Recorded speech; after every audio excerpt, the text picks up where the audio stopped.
Hey everybody, welcome back to Titan Politics, and today we're going to talk about moderates versus extremists on both sides and how moderates actually come together more and they need to realize that they share more core values than obviously extremists do, and that there's actually a lot more moderates than people realize. The extremists are just the loudest ones.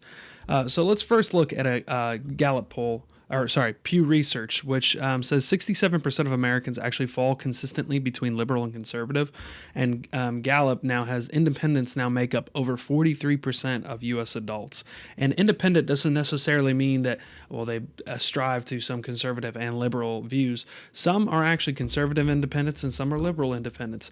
They still hold those conservative values, but they don't like to align themselves with Republicans or Democrats or any sort of actual extremist group or anything like that. A lot of the shared core values of moderates, a rejection of political violence and authoritarianism should be across the board. And Pew Research says that 84% of Americans actually oppose political violence regardless of ideology. That is both Democrats, Republicans, whatever it may be, liberals and conservatives. That's a ground that we should all agree on. There should be no such thing as political violence or authoritarianism on either side. And that can obviously be argued in any way, shape, or form between liberals and Democrats. Liberals and conservatives, of what those things look like, and it may vary and it may be different. However, they can both agree that those words in their actual root established meaning shouldn't exist. And support for constitutional rights and democratic norms is also very high. Gallup says that over 90% support free speech protections. This is something that America was built on: the First Amendment, freedom of speech, no matter what it is, even if it's not necessarily good speech, that doesn't mean that it's still not free. It is free. Now, there are obviously things that you have consequences if you say in certain regards, whether it comes to a job or it comes to any sort of social clout or kind of social hierarchy or whatever you may establish yourself in a social ring.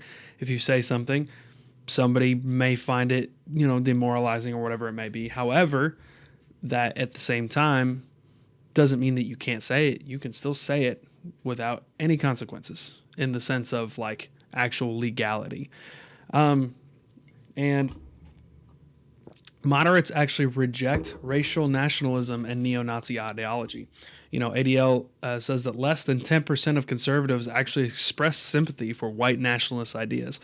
This is not a country that's just purely white or ever needs to just be purely white. And the idea of race in itself is sort of a pride-ish sort of thing, and that's something that I'll eventually dive into on the spiritual side of it in my Titan Faith channel. And that we don't need to look at things from like empowerment of color or anything like that, or that only one certain group of color needs to rule overall. That's just not the established state of things, and that's not how it needs to be. We all come from one God, and we are all created as humans from that God. That is it. Simple. That is all. And I will go more into that in my Titan Faith channel eventually. But again, to me and to many conservatives, there is no such thing that needs to be established for white nationalist ideas. That is plainly bogus. Moderates reject eliminating law enforcement or legalizing crime. Gallup says that 80% oppose decriminalizing violent crime. I know that the narrative right now that Democrats are very heavy on wanting to let criminals do their thing and all that stuff. However, and being super against deporting people no matter what their crime is, and even though the crime is already entering the country illegally, which itself is a civil crime, not necessarily an actual in criminal in nature in the sense of like actual jail time, but the idea that most Democrats think that we need to get rid of law enforcement is completely bogus. And the idea, and that's just not the case. Most Democrats don't think we need to get rid of law enforcement. They understand justice and order and how it needs to be established and how we need law enforcement, and that we need to, obviously focus on taking out violent crimes. And decriminalizing violent crimes is something that only various extremist sides of that spectrum face off and are for. But that's a very, very small percentage. That is not how most Democrats think. Key issues where moderates still disagree. Obviously, LGBT policy, shared support for civil rights and disagreement on medical and parental boundaries. Pew says that a majority support same-sex marriage across parties. Obviously, as a conservative Christian, I don't actually support that personally, just from a biblical standpoint. However, we have free will, but I obviously don't support that condemnation of that sense. However, over 60% oppose medical gender transition for minors, and I think this is where one that a lot of people feel like they hear more the Democratic side is like so evil because of that, when in reality, most normal moderate Democrats actually don't agree with gender transition for minors at all. Most of the Democrats I know don't believe that there should be any sort of involvement medically for a child to be able to transition gender wise before they are 18. After they're 18, obviously they make their own decisions as adults. That's whatever. Um, but they don't support that. And a lot of conservatives, obviously media pushes this narrative that is all Democrats want. They just want all of them. Every single one of them wants to transition our children. And it's just not the case. It's not the case at all. Abortion. And so when that's prompted up, obviously it's tagged more for conservatives to go after it's tagged for conservatives to go after the Democrats more because that is what they're prompted to be. And a lot of people take offense to that because they have their own children and they worry about their own children and trying to be driven in this ideology. When in a majority, it's just not the case. Whenever it comes to abortion, the moral disagreement with shared preference of limits, only 25% of people support abortion with no restrictions. Honestly, less than 25%, but that's still a very high number for me, honestly, personally. With no restrictions, no limits, that means, like as in all the way up to the 9th month. That is a little bit high of a number. However, I would say that even there has been some even far left liberals that I've heard talk who actually don't support abortion with no restrictions. They support it up to a certain extent, like within the first 3 months or 6 months or whatever it may be, but they don't support it all the way up to where the baby's about to be born.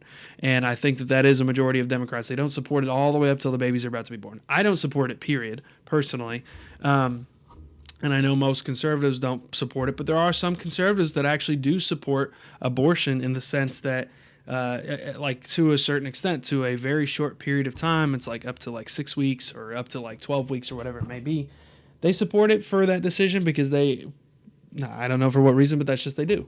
And so to say every single conservative doesn't believe in any restrictions at all, or believes that there should be no abortion period is not right. And to say every Democrat believes in that there should be no restrictions on abortion period is not correct either. More moderate takes are in the middle. You're starting to see a lot of these numbers are balanced.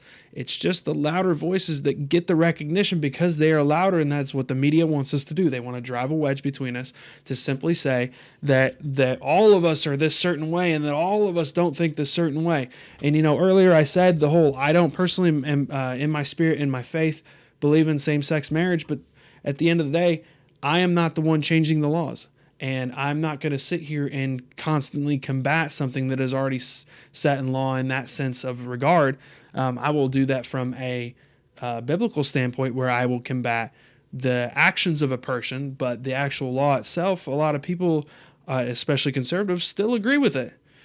Obviously there are some outliers and both Democratic and conservative aspects, but many people still are cool with it and whatever.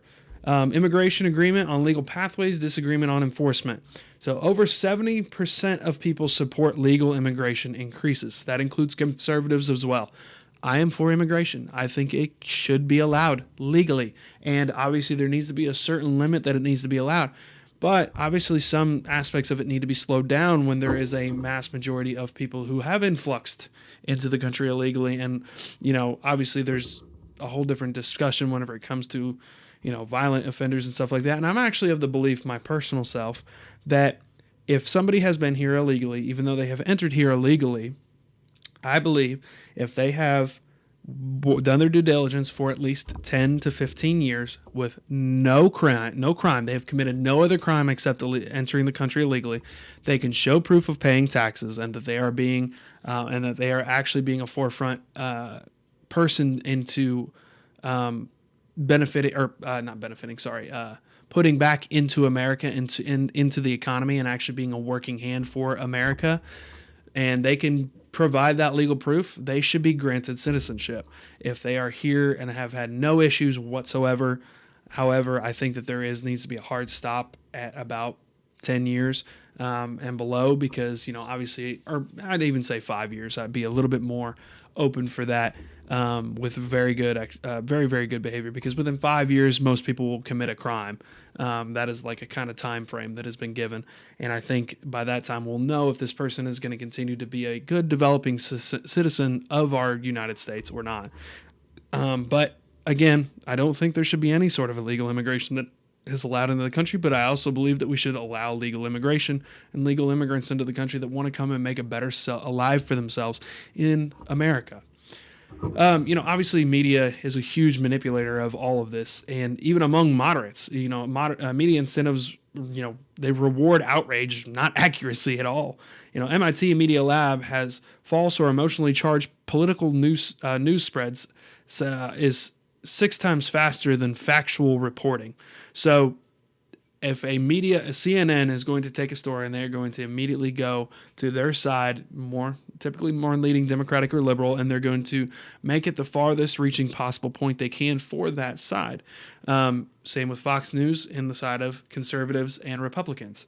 And it is 6 times faster than factual reporting, but I don't even think it comes down to a time frame of wanting to get the news out itself. I just think it comes down to the actual establishment that they want to continue to drive a wedge between all Americans, to think that liberals cannot be friends with conservatives and the other way around, and that there can be no cohesive matter between each other.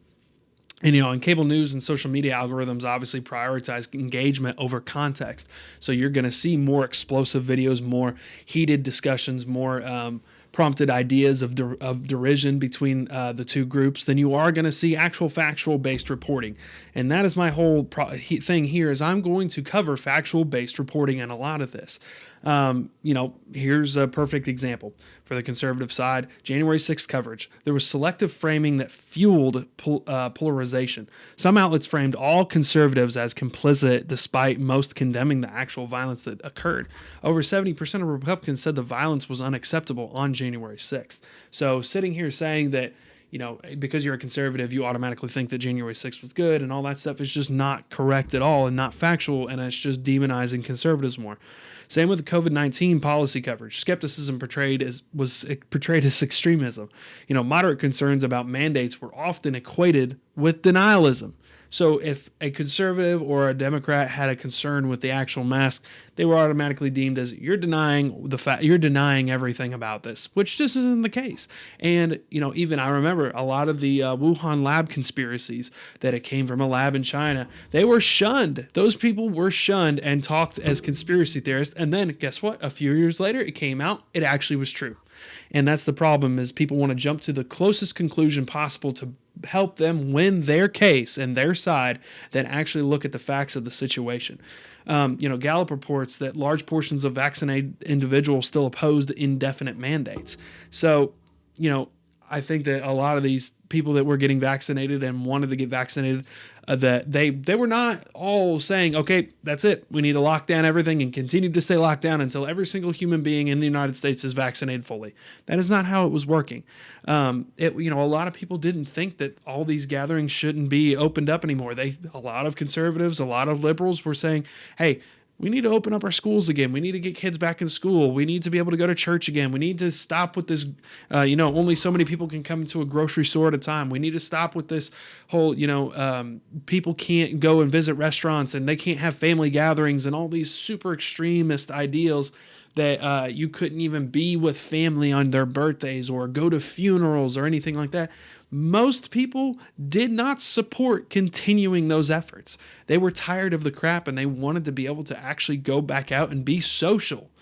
So to sit there and say Democrats were all in favor of having indefinite mandates, just not true. So conservatives, stop saying that liberals were complicit in that, and liberals stop saying conservatives were completely complicit. All of them were completely complicit in January 6th. Those are just two big ones that I can think of off the top of my head. Media manipulation is impacting moderate liberals a lot. The police use of force incidents is a very big one, and it lacks a lot of early context. Initial reporting often omits key details that are later released. But when somebody sees the news telling them something, if they've been, led to believe, okay, the news is mostly going to be accurate all the time, they're going to automatically take what the news is saying and take it with a as solid rock foundation, and that is what is happening. And when police brutality incidents occur, they are obviously significantly less common than just normal encounters.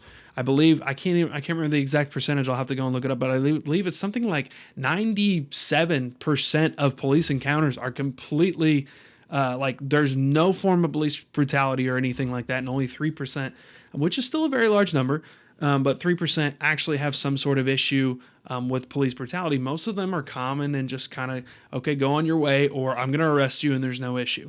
However, those 3% that are bumped up in the media make it look like that is the norm, and that is the problem. When things are established in the media and it's made to seem that what those people are reporting on is the actual normal activity, that is what causes this great this great consensus that, okay, police are bad, to liberals, police are bad. And that is not the case. And the problem is media makes things so much of a norm when they're not a norm that it causes people to believe and accept that it is the norm because that's what the media says. But it's just not. A Pew said that a majority of Democrats still support police reform, but not abolition. So they don't believe that there should be an abolishment of police completely. That is very far extremist groups and a very, very, very small percentage that believes in total abolition of abolishment of police forces. And most Democrats believe that there should be some sort of reform, more training, whatever it may be. I personally believe that there actually should be more training, especially when it comes to like actual schooling and lawing and all that stuff, and more on the field training to be able to handle different situations. But that's again derived from each police group. But to also say that it's a commonality that police are constantly using force, that's just not the case. That's not the case at all. And then here's more things about the moderate media manipulation of moderate liberals.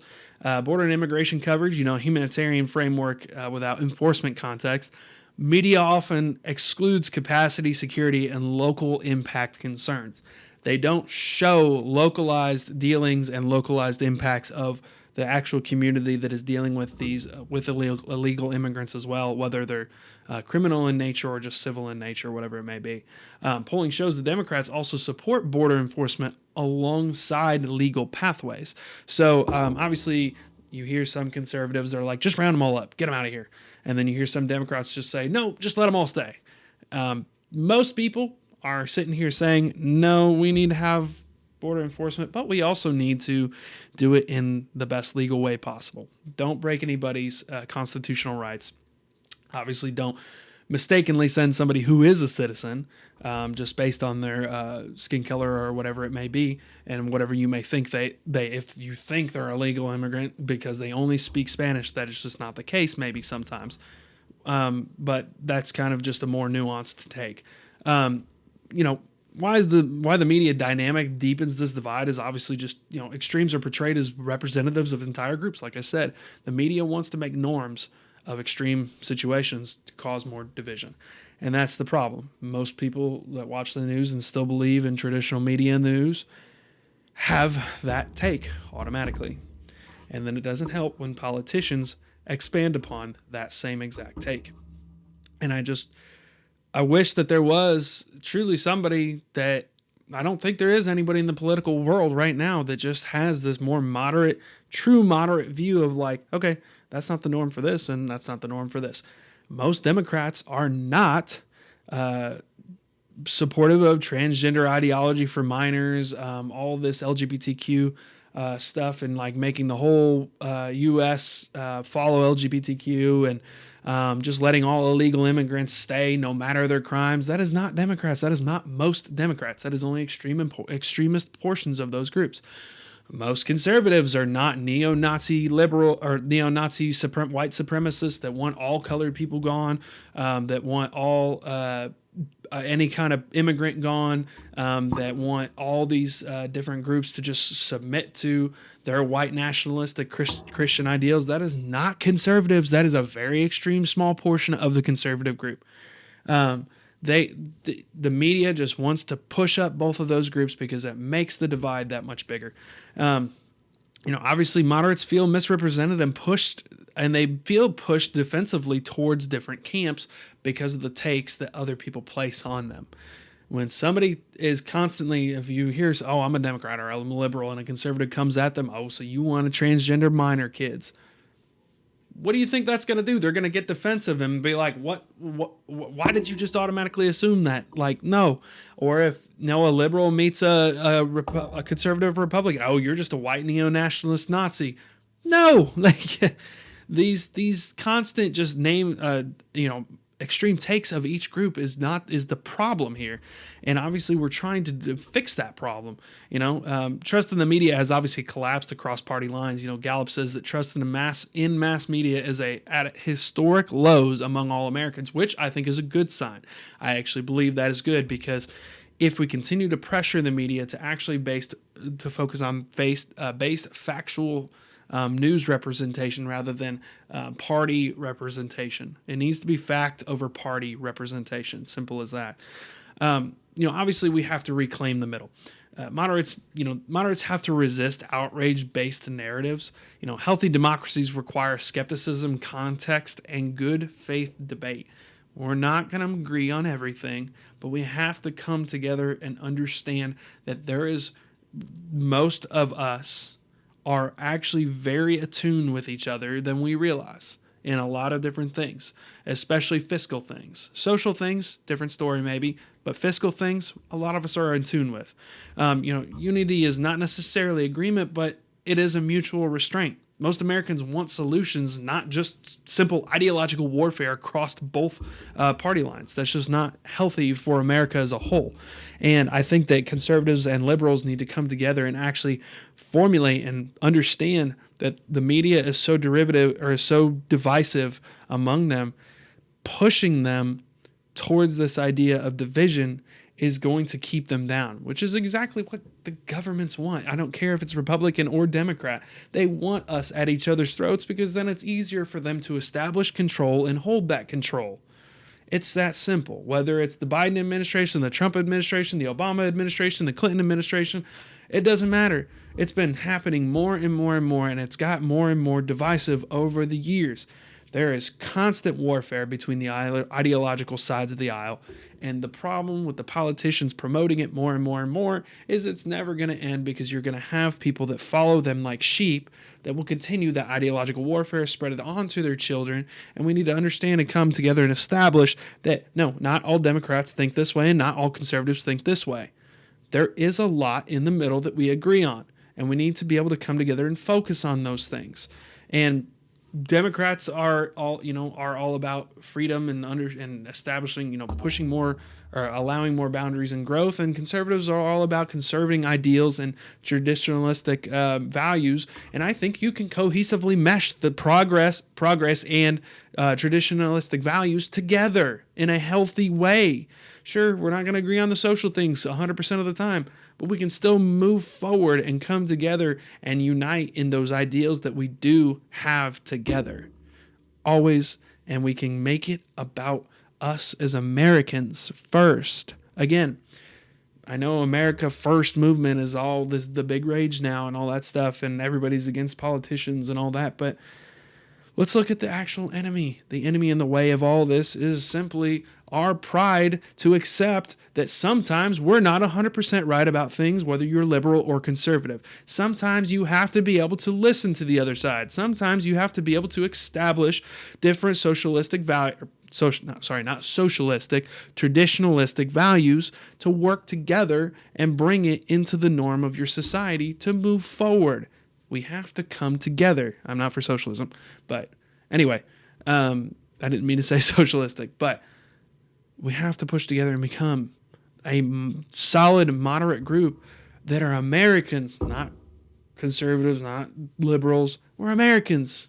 That's what we come together and do. That's what we fight to work towards, is to have a established life where we can help each other, come together, and love one another.